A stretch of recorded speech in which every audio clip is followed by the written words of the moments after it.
Bonjour, je m'appelle Aurélie, je suis le GPS de Camping Car TV. Bonjour Aurélie, bonjour les télénautes curieux, généreux et respectueux.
Je me demandais Aurélie, on se dirige vers l'est ou vers le sud? Je sais pas, j'ai perdu le nord.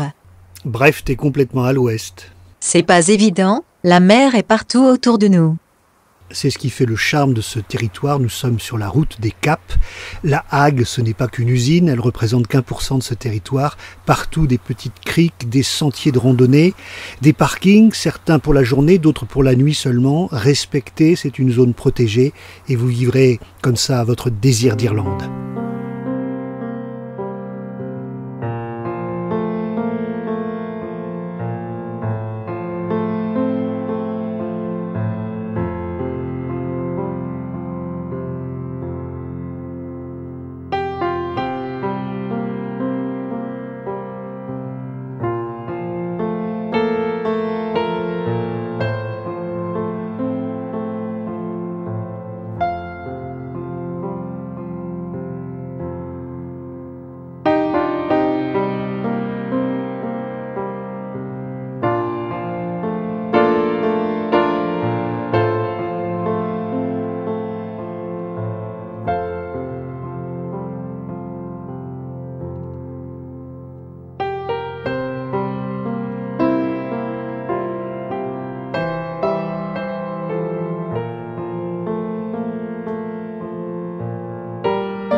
Alors Port-Racine ne doit pas son nom au célèbre dramaturge, mais à un corsaire de la région.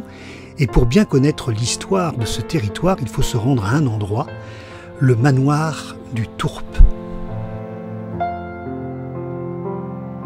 Bonjour Floriane. Bonjour le géoptimiste.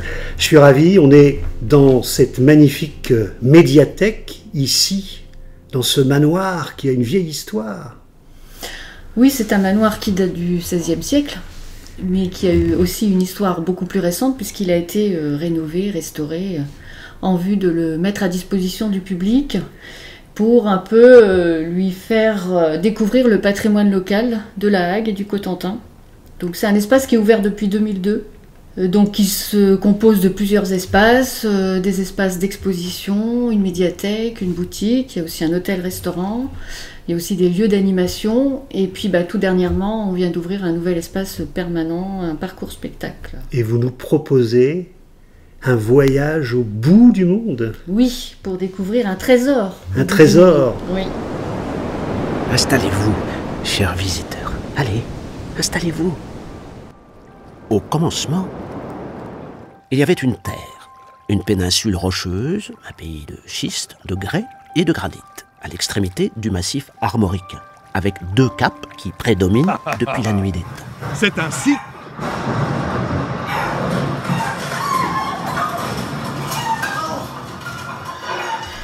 Les attentes du public, des touristes notamment, ce n'est plus de lire vraiment des panneaux qui expliquent des choses, mais plus de ressentir des émotions, de vivre des expériences.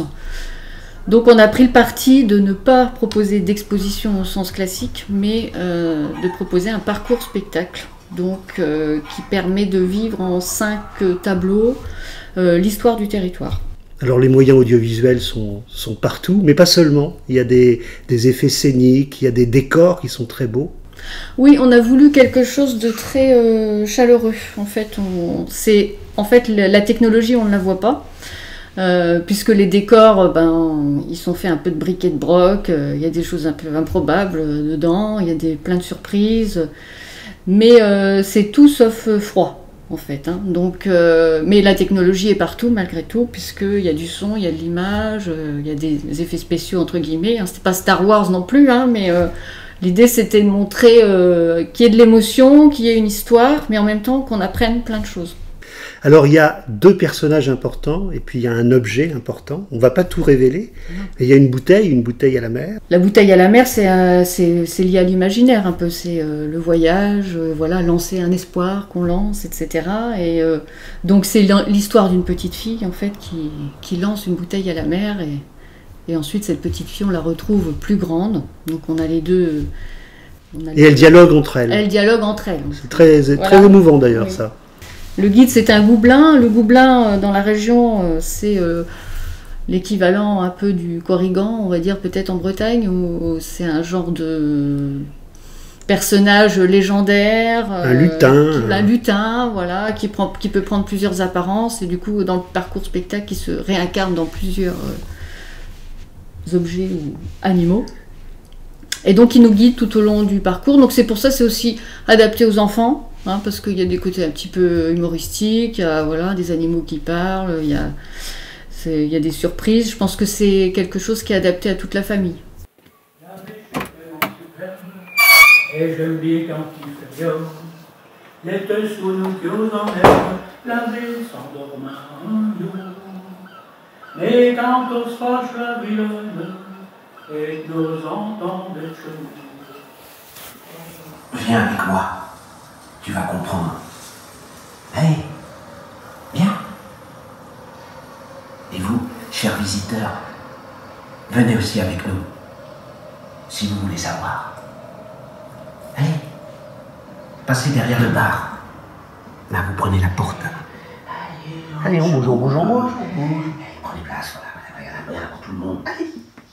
Le visiteur entre alors dans une salle faite de briques et de broc.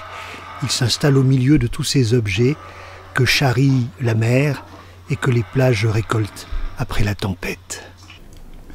Et puis on finit par un tableau final très émouvant. Très émouvant, oui, qui émeut. Enfin, il y a des gens qui ressortent vraiment émus. Hein, on est content parce qu'on a l'impression d'avoir fait ce qu'il fallait. Parce que bon, c'est bien d'apprendre des choses, mais en plus, si on a des émotions, c'est encore mieux.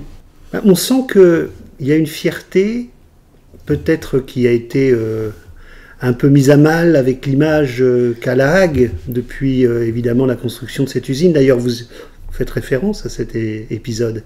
Mais on sent qu'il y a une fierté et que les gens ont envie de transmettre leur pays. On a voulu vraiment faire ressentir ça. C'est le sentiment d'appartenance des habitants de La Hague à leur territoire, leur attachement. C'est pour ça qu'on s'est fait un point d'honneur de faire participer au maximum des habitants, des gens d'ici, au projet. Donc en fait dans le spectacle, il n'y a que 2 acteurs vraiment professionnels.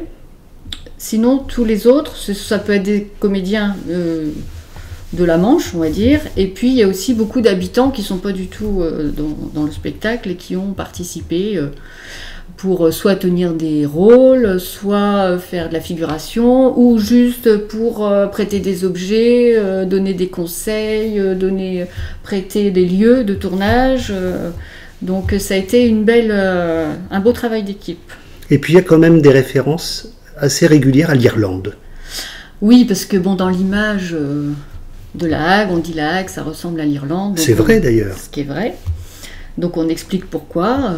Ça fait partie des territoires qui ressemblent à La Hague dans le monde, parce qu'il y avait des conditions aussi climatiques, des conditions géographiques aussi, qui font que les territoires se sont développés un peu de la même façon, que ce soit en Irlande, mais il y a aussi un peu le même genre de paysage en Galice, en Écosse, etc.